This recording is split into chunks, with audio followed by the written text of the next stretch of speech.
Greater ইসরায়েলের পর এবার নাকি তৈরি হচ্ছে গ্রেটার বাংলাদেশের মানচিত্র, যে মানচিত্রে থাকছে মিয়ানমারের আরাকান রাজ্য, ভারতের বিহার, ঝাড়খণ্ড, ওড়িশা সহ পুরো উত্তর পূর্বাঞ্চল।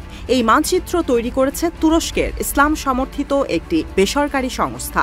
বাংলাদেশের রাজধানী ঢাকায় সালতানাত-ই-বাংলা ব্যানার নিয়ে সেই দল এসেছে ঢাকাতেও। এমন বিস্ফোরক সংবাদ প্রচার করেছে ভারতীয় বিভিন্ন গণমাধ্যম।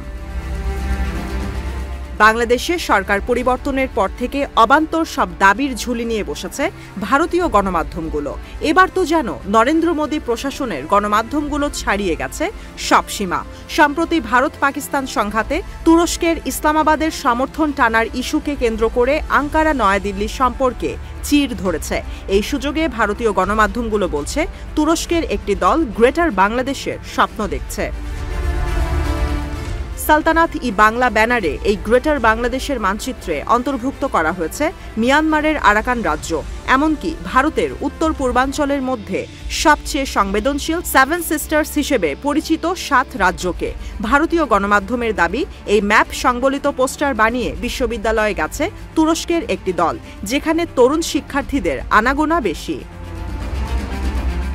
ভারতীয় গণমাধ্যমগুলো বরাবরই দাবি করে আসছে, ডক্টর মোহাম্মদ ইউনুস যখন থেকে দেশের অন্তর্বর্তী সরকারের দায়িত্ব নিয়েছেন, তুরস্কের সঙ্গে বেড়েছে সামরিক সখ্যতা। বাংলাদেশকে সামরিক সহায়তা দিচ্ছে আঙ্কারা। প্রেসিডেন্ট রিসেপ তাইয়েপ এরদোয়ানের Justice and Development Party AKP সমর্থিত বেসরকারি সংস্থা কাজ করছে বাংলাদেশে, যেখানে পাকিস্তানও রাখছে গুরুত্বপূর্ণ ভূমিকা, যেন তুরস্ক আর বাংলাদেশের সম্পর্ক জোরদার হতে পারে।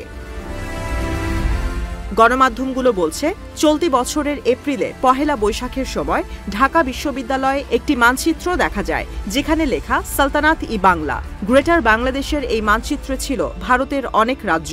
সরকার পরিবর্তনের পর সাম্প্রতিক সময় ভারতের সঙ্গে সম্পর্ক তলানিতে ঠেকেছে বাংলাদেশের। এর মধ্যে তুরস্কের উপস্থিতি প্রতিবেশী দেশ ভারতকে দিচ্ছে আরও সতর্কবার্তা। ভারতীয় গণমাধ্যম বলছে, কাশ্মীর ইস্যুতে সংঘাতের সময় পাকিস্তানকে অস্ত্র দিয়ে সহযোগিতা করায় মাশুল গুনতে হচ্ছে তুরস্ককে। সব ক্ষেত্রেই আঙ্কারার সঙ্গে সম্পর্ক ছিন্ন করছে নয়াদিল্লি। তাই এবার বাংলাদেশের সঙ্গে জোট করে তুরস্ক করেছে নতুন ষড়যন্ত্র। চলতি বছরের জানুয়ারিতে ঢাকায় আসেন তুরস্কের বাণিজ্যমন্ত্রী ডক্টর ওমের বোলাত।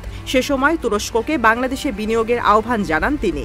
বাংলাদেশকে দিতে বলেন তাদের অত্যাধুনিক প্রযুক্তি, যেন পারিপার্শ্বিক অস্থিতিশীলতার মধ্যে দেশের প্রতিরক্ষা খাতকে ঢেলে সাজানো যেতে পারে। সে সময় তুরস্কের বাণিজ্যমন্ত্রী আত্মবিশ্বাসের সঙ্গে বলেন, বাংলাদেশের আমদানির বাজার থেকে ভারতকে প্রতিস্থাপন করতে পারে তুরস্ক, দখল করতে পারে এই বাজার।